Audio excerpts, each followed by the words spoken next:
Почитувани гледачи, добро вечер. Нов четврток, ново издание на емисијата Визави на програмата на ТВ каналот ВИЗ.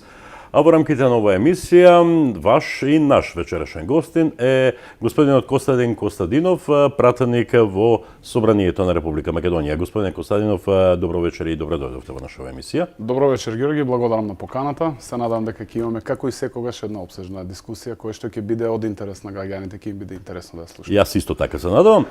Од последното ваше гостување во оваа емисија, па до денеска, што би издвоиле како посебно значајно во работењето на највисокиот законодавен дом во држава?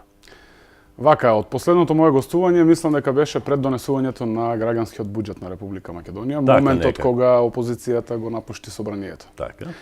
Од тогаш па до ден денеска многу работи се сменети, особено сум среќен и горшто и морам да потенцирам дека се сменети на подобро.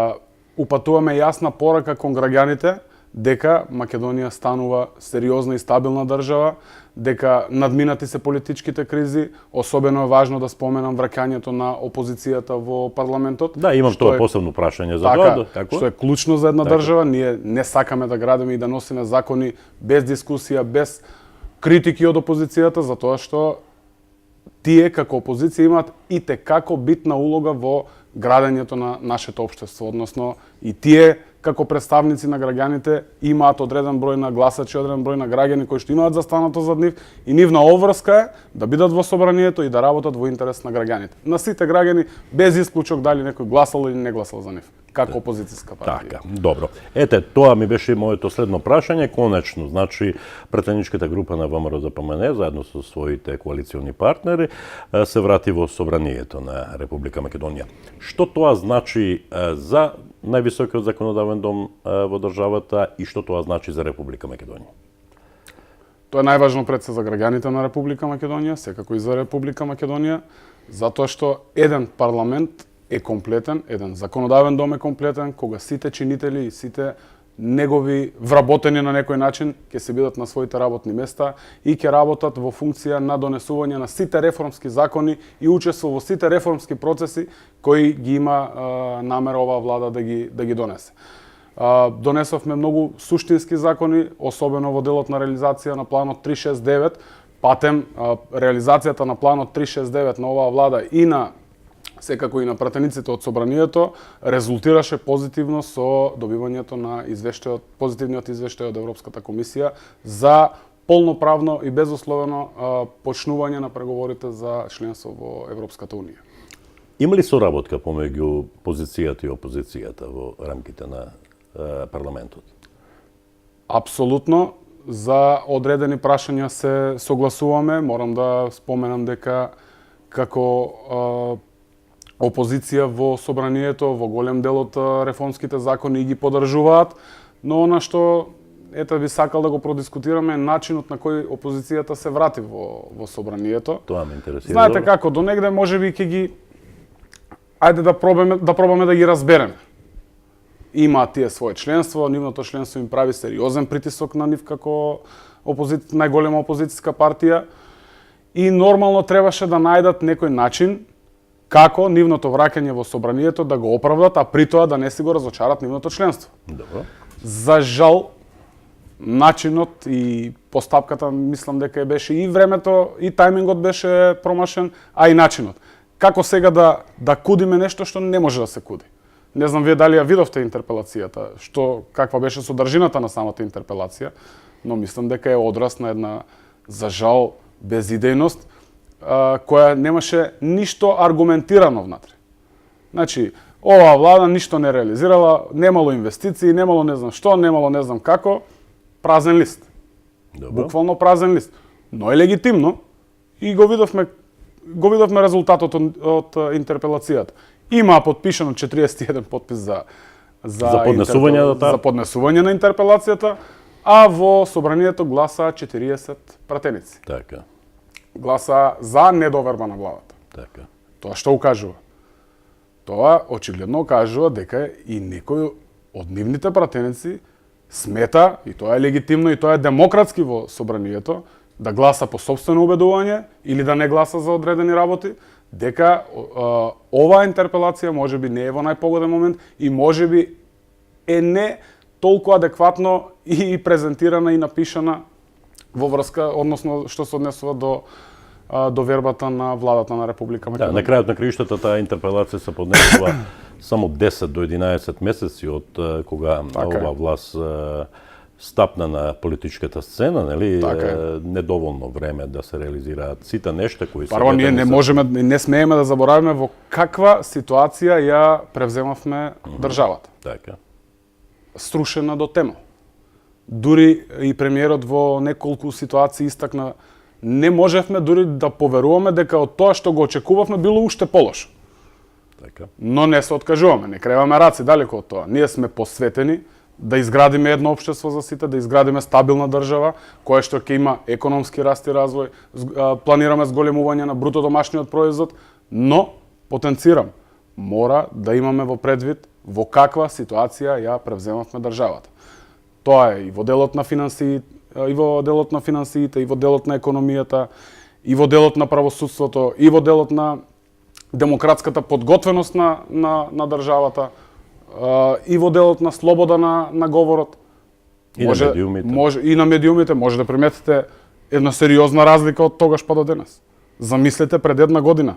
Пред 2 години извадовме 26.000 граѓани беа прислушкувани. Така. Никој не смееше да каже збор против онаа врхушка на власта во тоа време, предводена од Никола Груевски.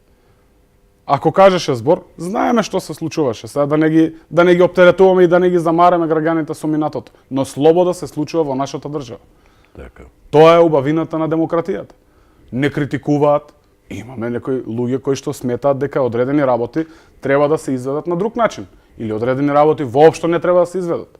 Но ние сме уверени во тоа што го работиме, веруваме во тоа што го работиме, затоа што на крајот на денот, покрај планот за едно општество за сите, реализацијата на тој концепт, имаме план Македонија да ја видиме во друштво со државите од Европската Унија. Да. Да одиме чекор по чекор кога ги спомнавте тие нешта, меѓутоа не знам дали се согласувате со мене, но граѓаните на Република Македонија ќе добијат едно позитивно видување на нештата и во самиот највисок законодавен дом во држава, кога ќе биде надминат еден проблем кој се провлекува години и години наназад, а тоа е таа крајна поларизација на двете најголеми партии во Република Македонија, СДСМ и ВМРО-ДПМН. Граѓаните ќе добијат оптимизам кога по одредени прашања ќе бидете заедно. Зошто не некои нешта да не се донесуваат со консензус, со сите гласови, да кажеме и од опозицијата, ако е тоа добро за државата, ако е тоа добро за граѓаните. На крајот на краиштата, кога станува збор за го спомнавте членството во Европската Унија и во НАТО, ако по некое прашање во Република Македонија постоело консензус, тоа е токму Европската Унија и НАТО и нашето членство, посакувано членство. Веќе од самото осамостојување на Република Македонија во 1991 година до ден денеска имаше консензус по тие прашања. Така е. Па сепак гледаме се уште една огромна поларизација. Како тоа да биде надминато? Јас искрено верувам дека најголемата опозицијска партија во МРО-ДПМН во ситуацијата ќе го издигне на едно друго ниво нивниот демократски капацитет, зборувам внатре во партијата. Јас верувам во искреноста на одредени луѓе или одредени функционери во таа партија. Добро. Верувам дека ќе се надминат себе си. И конечно ќе сватат дека сите тие непотребни работи, целата таа поделба на општеството, на ВМРО-вци, на СДСМ-овци, не знам, на ДУИ, на ДПА, не ни треба. Мислам дека е време да разбереме, особено ние младите, дека национализмот не води кон ништо. Да, не е веќе во мода ни во светот, така. Па никаде во светот не е во мода, а и не треба да биде во мода. Така. Треба да се посветиме, треба да си го основаме семејството овде во државата. Треба да остваруваме приходи овде во државата. Тука да се образуваме, тука да се лечиме. Тука да растеме деца. Тука да ги растеме нашите деца. Така. Но, ако го употребуваме национализмот, ако вршиме поделба на општеството како што беше тоа во изминативе 11 години, видовме до што не доведе. Ако гледаме непријатели во сите земји околу нас и во светот, ако сите мислиме дека се Па еве наши саки ви дадам непријатели, конкретен пример. Така. Кажете ни еден пријател кој што го имаше Република Македонија во изминативе 11 години од соседството. Значи, со Грција нарушени односи, со Бугарија нарушени односи, со Косово така. Со Албанија нарушени односи. Се шири албанофобија во државата. Зошто?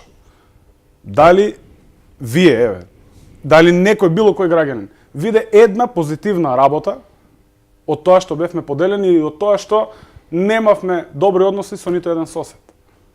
Еве пак ќе спомнам сега.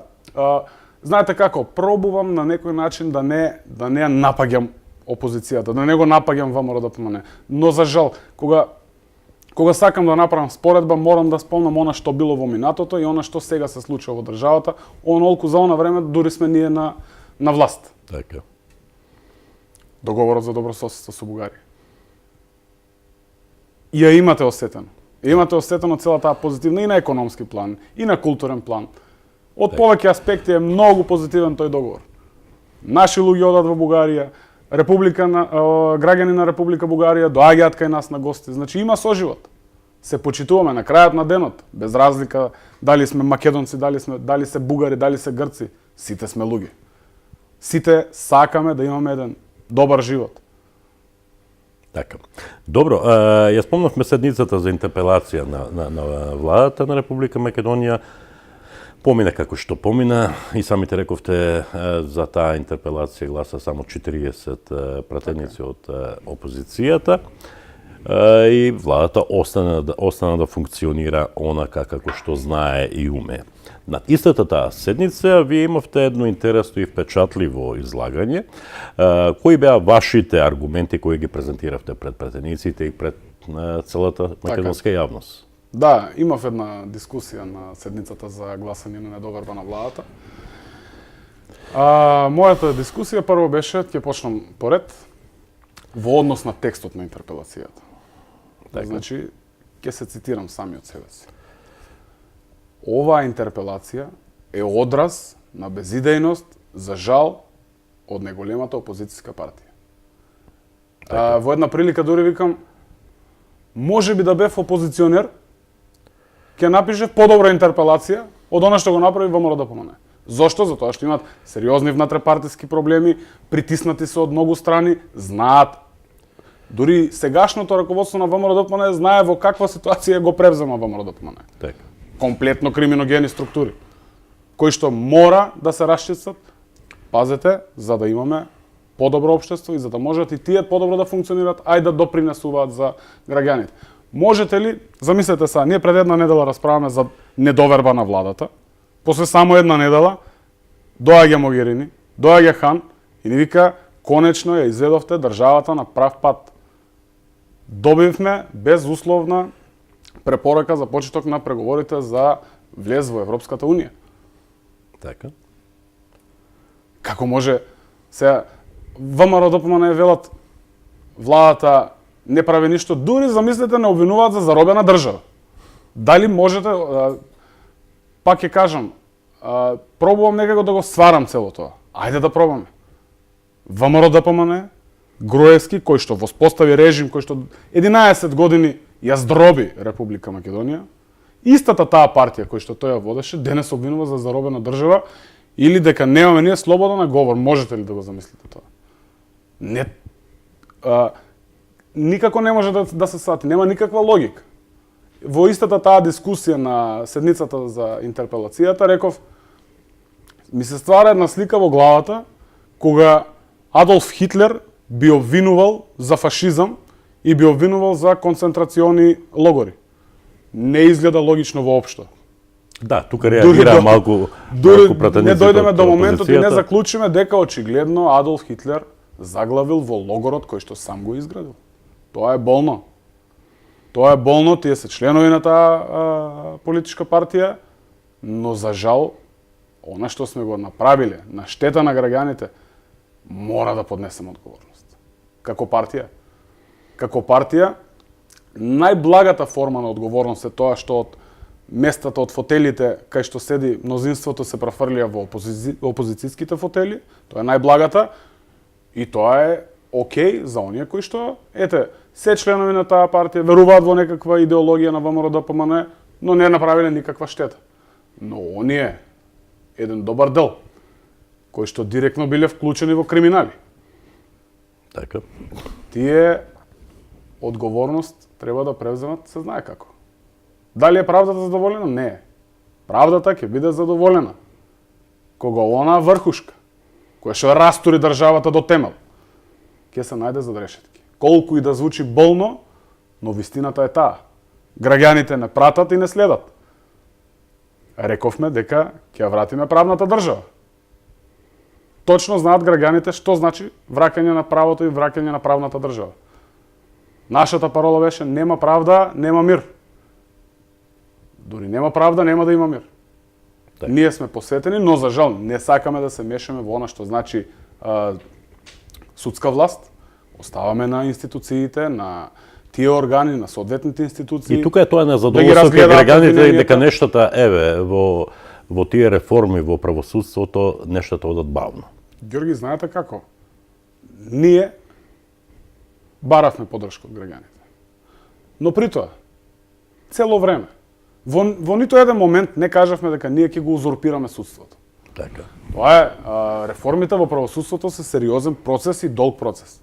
Знаеме и слушнавме од бомбите како биле назначувани некои судии, како се монтирале судски случаи, како се покренувале обвиненија, како се местеле обвиненија. Знаете, ние треба се избориме со целиот тој процес. Па не случајно сега и премиерот ја води таа комисија за реформи во правосудството. Да не е случајно. Човекот кој што беше и најнапатен од тој режим претходен, сега сака да воведе ред не за да уценува и не за да повреди некој човек, туку за да конечно тоа што во тој верува, во онаа парола нема правда, нема мир, да ја донесе на виделина, да им каже на граѓаните дека конечно ќе имаме еден систем правосуден кој што прво нема да биде обоен партиски, нема да назначуваме наши судии, ќе назначуваме судии кои што се квалитетни, кои што го разбираат правото и кои што не можат да подлегнат на притисоци. Дали би имало во иднина проблеми или исклучоци, не можеме да знаеме. Луѓе сме. Да. Оставаме времето да покаже. Така, не се коментираат судските одлуки, меѓутоа граѓаните ги иритира, како да кажам, кога одреден обичен човек лежи во затвор неколку години за 100-200 кебапчиња или за не знам што друго, за некаков мал прекршок, а оние кои направиле голем криминал, значи пак нема да коментирам, тоа треба судството да го докаже или обвинителството да го докаже, се ослободуваат од обвинение или добиваат ослободителна или условна осуда. За жал тие структури кои што функционирале за времето на режимот, постојат уште. Така. Не демна опасноста од некакви дела, значи, ние не сме завршени со таа работа. Но во исто време не можеме ние како партија или партија на власт да реагираме во она што значи судска власт. Така. Тоа е опасно. Тенка е линијата помеѓу она дали ние се вмешуваме во судската власт или оставаме на судската власт да одлучува. Така. Значи се има одговорни институции, наше е да превземеме одредени работи, да ги спроведеме реформите заедно со нив, да на крајот изградиме еден систем кој што ќе биде адекватен и ќе одговара на барањата на граѓаните. Не можам да навлегувам во поедини случаеви. Неблагодарно е. Се извинувам, неблагодарно е. И оставаме на тие органи кои што си имаат кои што се одговорни за таа работа да си одлучуваат. Дали тоа ќе биде, не знам, оставам на нив. Да не преюдицирам сега, Така. оставаме надлежните институции да си постапуваат. Така. Како член на Собранието, вие сте дел и од собранијските комисии за економски прашања и за финансирање и буџет. Така. Како член на тие две комисии имавте осврти во делот на економијата и финансиите. Зборува и за тоа. Така, добро кажав се, член сум на тие две комисии, како и на некои други, но сега ќе се држиме на економијата Добро. и на финансиите. А на повеќе комисии сте член, така? Да. Добро. Ќе се навратам малце назад Добро. во моабетот. Каква држава превземав. Дали знаете дека до 2021 година ние треба да вратиме граѓаните 800 милиони евра за долг кој што го земал претходната власт? Без Дали малку, знаете- без малку милиарда, значи. Па без малку милиарда. Дали знаете дека само за Скопје 2014 кој што беше најавуван дека ќе чини 80 милиони евра, се потрошени и достасуваат секој ден за плаќање 600 милиони евра. Дали знаете дека земјата се задолжуваше и издаваше евроврзници со каматни стапки од 4,5 До па 10. до 9,7. Еве да бидам попрецизен и јас со математиката. Добро. Па до 9,7. Знаете што значи тоа? Разрушување на финансискиот систем. Ајде да направиме компарација. Стварање на долгови на биле... граѓаните кои што треба да ги враќаат. Така. И ние и нашите деца и нашите внуци и правнуци. Да направиме компарација. Еве Ако сега се ќе ви тие... направам, веднаш ќе ви направам една компарација. Последно нешто е евровразницата која што ние ја издадовме. Знаете на со колку каматна стапка ја издадов? 2,7. Така. И сега ВМРО не обвинуваат сте се задолжувале. Па еве ќе земеме примери од секојдневниот живот. Ако имаш земено кредит со каматна стапка од 7% и наеднаш договараш и преговараш со банката и ти вика во ред, ќе ти го репрограмираме кредитот и ќе ти дадеме кредит со каматна стапка од 2. Ќе земеш нов кредит или нема да земеш? Ќе земеш, добро. Со тоа ствараш заштеди. Така. Од тие заштеди ги плаќаш сите тие непродуктивни трошоци кои за жал се стварани. Продуктивни, непродуктивни ги обвинуваме, но мора да ги платиме. Така Некој е. има изработено. Не може да избегаме од плаќање, па ќе не тужат. Ќе тужат државата. Ќе добијат пари, ќе треба камати да плаќаме. Она со евроврзницата што го кажа, е голем успех на државата. 2,7. Кредитниот рейтинг на државата е поправен. Добро. Планираме да имаме економски раст. Имаме раст во индустријското производство. Што е најважно, еве еден добар параметар кој што вреди да се сподели. Знаете дека невработеноста се намалува. Пази, ова што сега ние го правиме, не трошиме милиони евра за да се пофалиме дека еве се намали невработеноста. За реклами, мислам. За реклами. Така. Па луѓето осеќаат. Минималната плата е 12, донесовме закон за минимална плата. 12.000 денари. Дали знаете дека порано во кожарската и во текстилната индустрија луѓето земаат по 7.000 плата? И се не обвинуваат зошто таму субвенционирате. Па стави се еден ден, еден месец во кожата на тие луѓе. Така. Ќе земеш 7.000 или 8.000 денари, па преживи. Не стигаат за Наполни сметки. го фрижидерот. Така. Во исто време трошиме 1 милиарда евра на споменици. Безобразно е. Не обвинуваат дека паѓало градежништвото. За не знам колку проценти. Па паѓа. Зошто паѓа? Паѓа заради тоа што веќе немаме ни намера да продолжиме да трошиме на проекти како Скопје 2014. Да, за музеи, Паѓа, театри и паѓа така за тоа натаму. што нема да трошиме 250.000 евра за жални врби. Нема да трошиме 40 милиони евра за еден споменик. Нема да правиме барокни фасади. Па нека паѓа. Во тој случај нека паѓа. Подобро да падне 1% и да видиме колку е реално, каква е реалноста во градежништвото. Луѓето тие што се занимаваат со градежништво и сега си градат. Таму нема проблеми. Таа е природната слика. Неприродната е кога ќе измислиш некој таков ненормален проект и вештачки ќе го подигнеш Да, градежништвото. предприемништвото беше од страната на власта, не беше од некаква Тоа реална е, за основа. жал, најголем работодавец Така. во градежништвото беше Така. државата. Државата, А така, зошто? така. Зошто? Заради Видете ги, 2014, видете ги така. светски медиуми не исмејуваат заради такви проекти. Ѓорги, 1 милиарда евра во еден квадратен километар. Во една општина во Македонија се истрошени. Така. Најголемиот владин проект. Мислам дека не е фер и некоректно е. Ама за жал спремни сме. Со добро менаџирање. Имаме прекрасни експерти од областа на финансиите и на економијата, кои што знаат и како да ги решат проблемите. Не докажав извини за платата.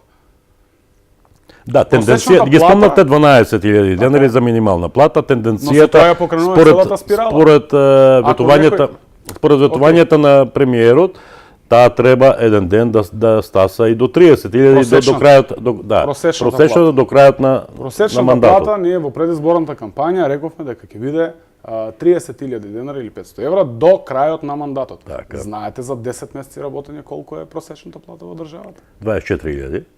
Што кажува тоа? Што кажува тоа? Со ефикасни, одговорни политики можеме да достигнеме плата од 500 евра. Не може сега ВМРО, па ВМРО 12 години беа на власт, не успеа ништо од тоа. Еве да го содржиме на европскиот извештај. Имавме ние позитивен извештај од Европската Унија во 2008 година, благодарение на добрите реформски политики што ги имаше претходната влада во тоа време, СДСМ до 2006 година. И за тоа во 2008 доби позитивен извештај. Од тогаш па до ден денеска, дури не се случи ова што се случи оваа недела, не имавме негативни извештаи во делот на слобода на говор, во делот на правосудство, во делот на демократијата, во делот на финансиите. Немавте позитивни извештаи. Немавме позитивни извештаи, така. Добро. Се извинувам. Да, Немавме или ниту еден препораките остануваа, меѓутоа со многу забелешки. Една купа забелешки, и Така. тоа сериозни забелешки ни кажуваат луѓето. Абе, луѓе, вие ако се стремите да влезете или сакате да влезете во Европска Унија, се знае, слобода на говор мора да се почитува. Така. Основното право на граѓанинот, еве тоа е актуелно, ајде да го дискутираме и ова, законот за јазиците. Имаме прашање за тоа да не мешаме се во Воред, прашање. воред, Добро. се извинувам. Добро, одиме понатаму. Еве, ја заклучуваме оваа тема околу финансиите и економијата. Ваш коментар за токму за тоа, за безусловната препорака за отпочнување на преговори за влез во Европската Унија. Така. Што тоа значи? Тоа значи, како што кажав и на почетокот, реализацијата на планот на владата. Добро. 369, кој што е комплетно посветен на ЕУ и НАТО интеграциите. Целата негова реализација на тој план доведе да дојдеме ние до позитивен извештај. Не случајен. Не го дават Могерини не соопштува позитивни вести затоа што ние сме најсимпатични и најдобри. Така. Соопштува за тоа што има суштински работи променети во државата. Прво ќе почнеме од слободата. Слободата, она што за кое најмногу се залагав. Има слобода во државата. Нема монтирани случаи, нема тепани новинари. Критиката е добре дојдена. Секако доколку е конструктивна. Да, Се премиерот случува- оди на телевизија на тацна пред граѓаните кои поставуваат прашање така. Могерини, вие испорачувате, ние испорачуваме. Така. Ако испорачаме, добиваме позитивен извештај. Ако не испорачаме тоа што треба да го испорачаме, добиваме негативен. Значи, Европската Унија и членството во Европската Унија е сериозно прашање. Е фокус и на СДСМ и на ВМРО на сите. Апсолутно. Анализите се јасни. Преку 80% од граѓаните сакаат Европска Унија. Но за да бидеме членки во Европска Унија, не е доволно само да сакаме. Туку треба и како сериозно да работиме. Апсолутно. Особено во сите тие делови кои изминатите години беа слабост. Таму треба да работи. Треба правосудство. Треба менаџирање на финансиите, на парите на граѓаните. Треба да внимаваме на слободата на говор. Многу да внимаваме. Треба да ја дозволуваме критиката. Треба да бидеме транспарентни и отчетни. Мора да споделуваме со граѓаните. И на крајот на денот. Решение на спорот. Мора да се изнајде решение.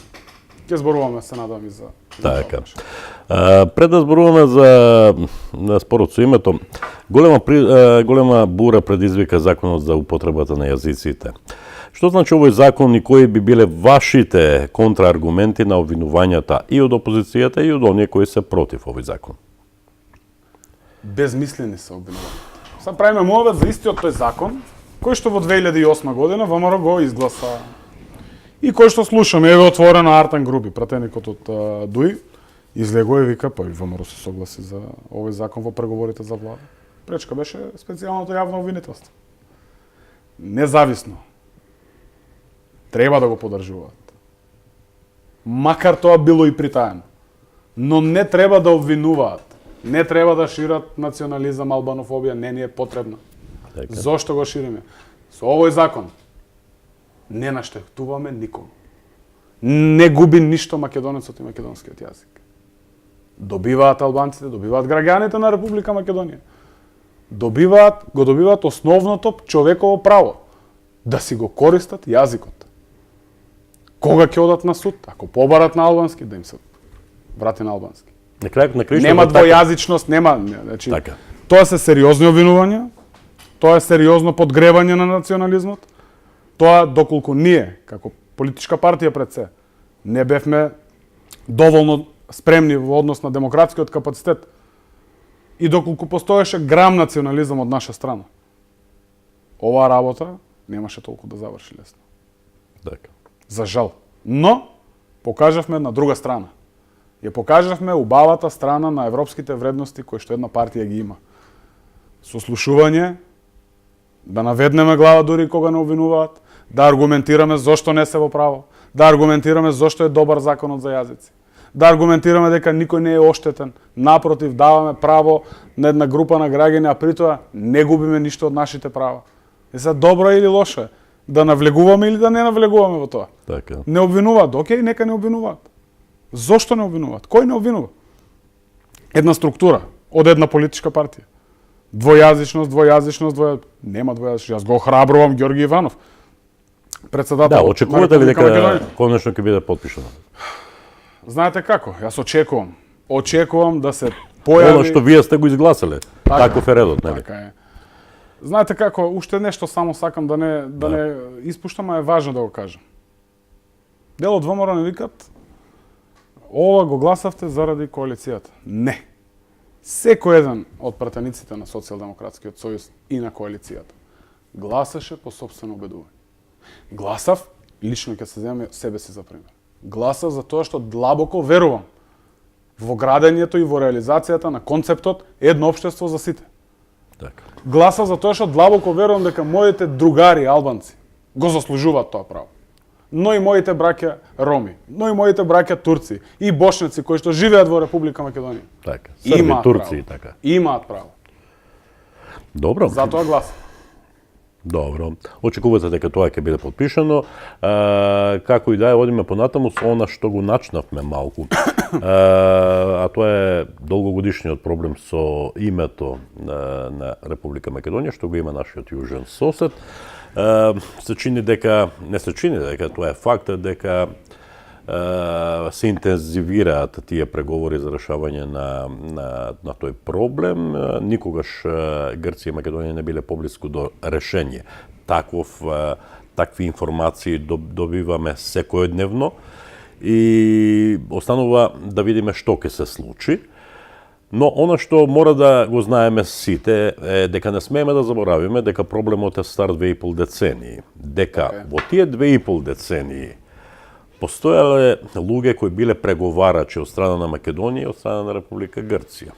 Овој Метју Нимиц остаре човекот со тој проблем, меѓутоа преговарачки тимови, значи преговарачи постоеле. Во секоја влада, во времето на сите премиери и председатели досега и така натаму, се воделе преговори. Какви биле тие преговори? Не знам, меѓутоа знам дека многумина сето тоа на моменти го ставале под тепих. А проблемот под тепих не е добар проблем. Знаеш како, Ѓорги, од моментот така? Кога ќе го ставиш проблемот под тепих, од тогаш почнуваат реалните проблеми. Така. Јас се прашувам колку ќе беше тоа лесно, тоа прашање да беше разрешено пред 10, пред 15 години. Каде ќе беше сега Македонија?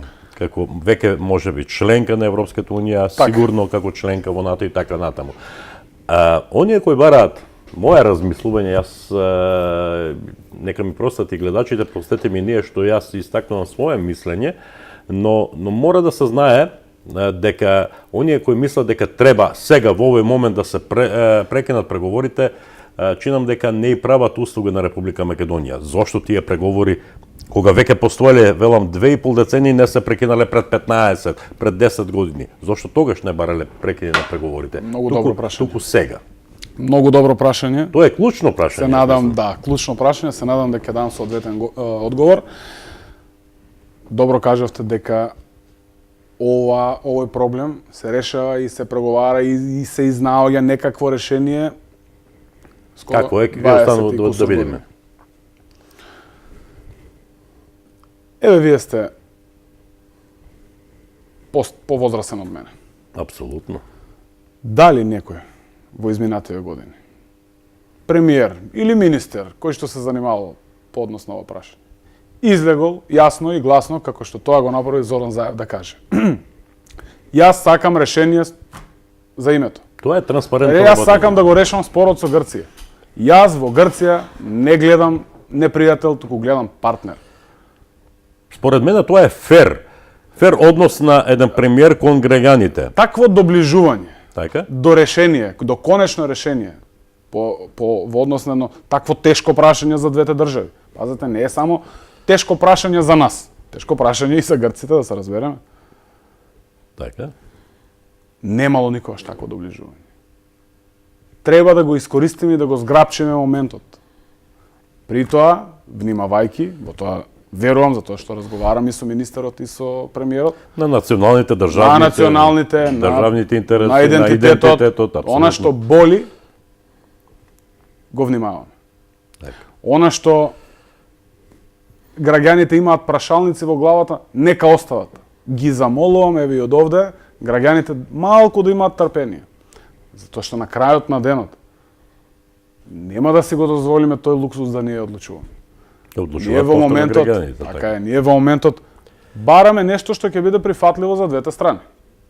Така. При тоа ќе направиме компромис и двете страни да изгубат по нешто, но да не бидат навредени и повредени. Она што треба да го разбереме сите е дека ние 25 години бараме компромис.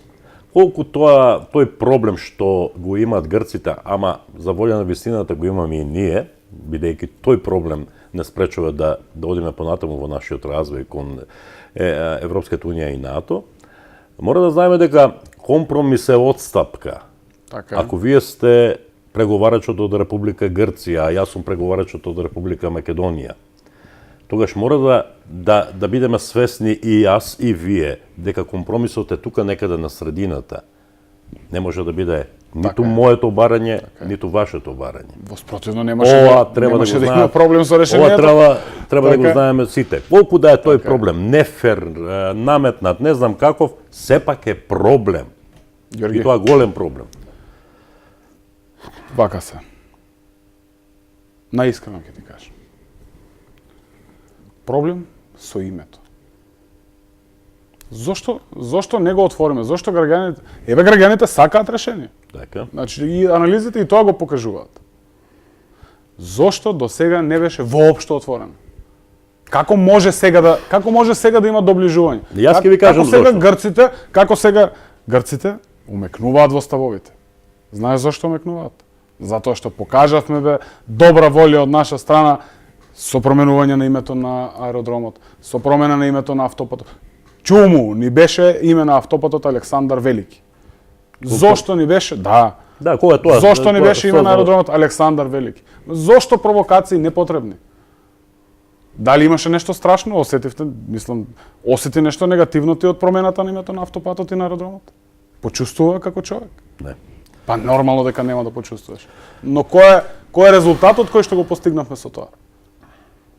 5 скали повисоко до решение за спорот со името. Создавање доверба меѓу двете страни. Апсолутно мора да покажеме добра волја. Така. Точно дека и грците треба да покажуваат и еве ги покажуваат. Така. Но од наша страна мора да покажеме добра волја дека сме спремни да бидеме партнери со Грција. Дека проблеми и граници во нашите глави не постојат. Дека, како што вели премиерот, историјата е многу битна, но да им ја оставиме на историчарите, да си ја почитуваме. И да бидеме на сите но на да ја чисто. оставиме И на да бидеме историчарите. сите на чисто дека верувам дека не постои човек во Република Македонија, вклучително и вас политичарите, дека не постои таков човек кој сака оваа Македонија да се вика поинаку од Република Македонија. Меѓутоа, ако го заборавиме проблемот, а проблемот постои веќе 25 години. И тука мора да бидеме на чисто. Тој проблем, знаете како тоа изгледа во очите на меѓународната заедница. Ако вие сте млад, не знам дали се сеќавате, но почетните позиции на двете преговарачки страни беа македонската позиција да го задржи своето уставно име, Република Македонија. грчката страна бараше име кое нема да содржи зборот Македонија. Така. Значи ако бараме Или врзано име имаше ако бараме компромис, значи пак ќе кажам, треба да биде на средината. Така е. Грците ретерираа, значи Македонија веќе е Така е. во употреба во името кое се подготвува. Министерот за внатрешни работи на Грција јавно им соопшти на граѓаните. Така. Нашиот сосед веќе го има зборот Македонија во името. Не можеме да им го тргнеме и не смееме. Така. Не е честно. Не може да ме прекрастат. Како што реков, Македонија ќе си го сочуваме. Тоа се согласуваат грците. Што е клучното? Да бидеме македонци и да зборуваме македонски јазик. Тоа мислам дека, да не навлегувам сега во преговорите, но мислам дека е до некаде затворено прашање. Знаете како, треба да го погледнеме низ пример, овој спор со Грција. Имаме една планина. И почнуваме да искачуваме. Се искачуваме. Како се искачуваме? Како наидуваме до врвот? Таму има многу ветришта. Таму има карпи кои се тешки за искачување. Исто е и со овој спор со името. Така. Сме блиску, но сега допрва ќе се отвараат клучните и најтешки прашања. Верувам во познавањето кое што го има министерот. Верувам во искреноста. Верувам дека и грците се спремни и желни да најдат решение.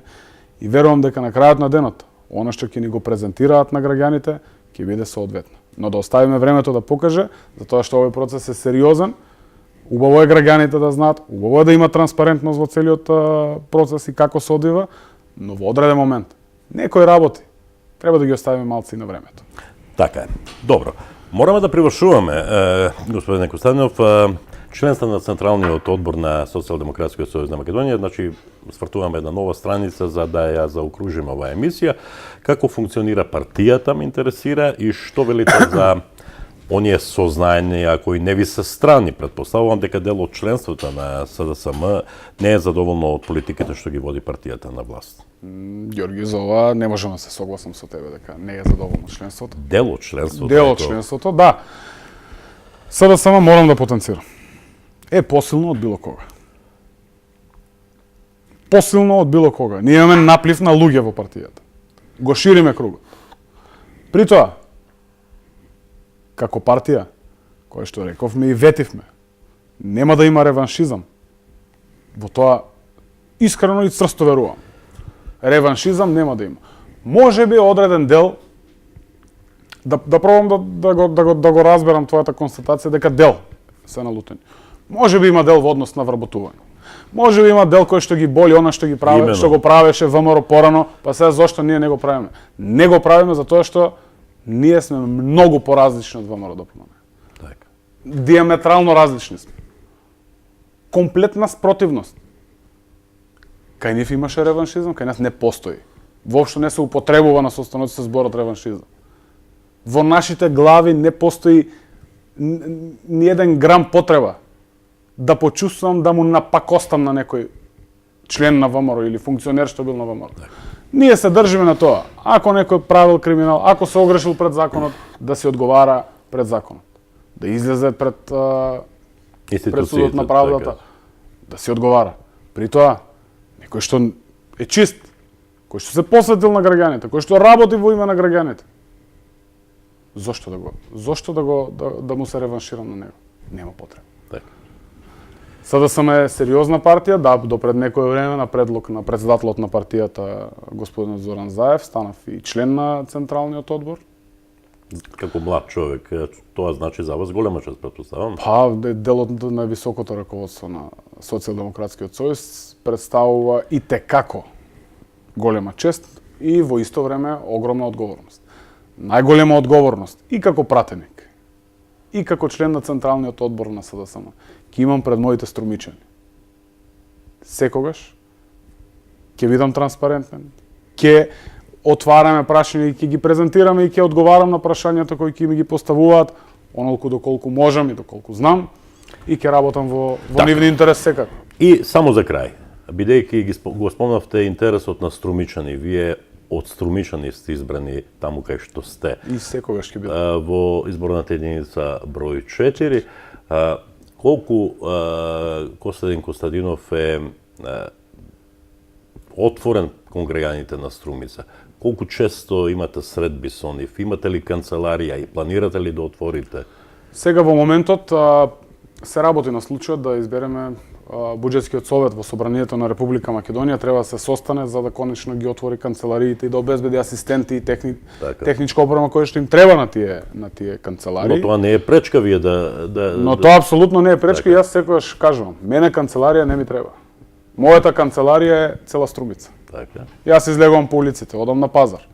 Онолку колку што дозволува времето. Не може да кажам секој ден, затоа што секој ден па имам и комисии, имам и седници. Но она колку можеме, еве сега ако ве интересира конкретно. Сигурно стварам 30 на 40 на средби неделно согласно моето слободно време. Така. При тоа не испуштам ниту еден момент да ги информирам граѓаните преку социјалните медиуми. Знаеш и ти добро дека тогаш кога треба, стојам отворен за сите медиуми, еве овде сум во емисијата, да соопштиме актуелната политичка ситуација, што се дешава, кои се потешките прашања, што ги тангира, каква е состојбата со финансиите, со економијата во државата. Значи, секое средство за информирање, за комуникација со граѓаните го искористувам. Благодетот кој што може да го имаме од социјалните медиуми покрај сите лоши страни кои што ги има, е и тоа. Јас тоа го користам, тоа го правам и ќе го правам. Она што на што сега работам, една стратегија со Националниот демократски институт NDI, една стратегија за работа на пратеникот, во конкретниот случај јас заедно со нив ја правам. Тоа ќе подразбира тематски и систематски состаноци со одредени групи на граѓани. Не знам, ако донесеме значаен закон за делот на земјоделие, со граѓаните земјоделци, ќе имаме состаноци. Конкретно за секој закон. Дури и кога е во прво читање, односно меѓу првото и второ читање, кога треба да се поднесуваат амандмани, Да, тоа ќе ви користи за начинот на работа. Ќе им ги објаснувам законите, она што е првично закон, ако тие сметаат дека во одреден дел треба да претрпи промени. Јас како нивни представник во Собранието ќе ги предложам промените секако доколку се во согласност со критериумите. Доколку нешто не може, должен сум да им кажам дека не може. Не треба граѓаните да заборават. Ние сме овде поради нив, постоиме за нив. Пратеникот, покрај тоа што е во собрание, е и алатка на граѓанинот. Глас на граѓанинот во законодавниот дом.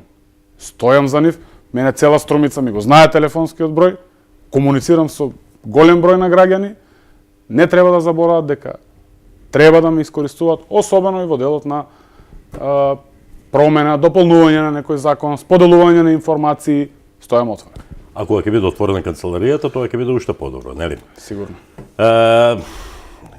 Го поминавме времето предвидено за оваа емисија. Господин Костадинов, ви благодарам за разговорот, за учеството во емисијата Визави. Се надевам дека од време на време за доброто на граѓаните, за доброто на нашите гледачи, треба вакви емисии да правиме. Апсолутно останувам отворен и транспарентен. Во секое време може да ме побарате да искомуницираме. Ќе правиме такви емисии кои што се суштински и битни за граѓаните на. Благодарам уште еднаш. Благодарам и на вас. Почитувани гледачи, вам ви благодариме за вниманието за кое наследевте. Довидување до следното издање на емисијата Визави. Добра ноќ.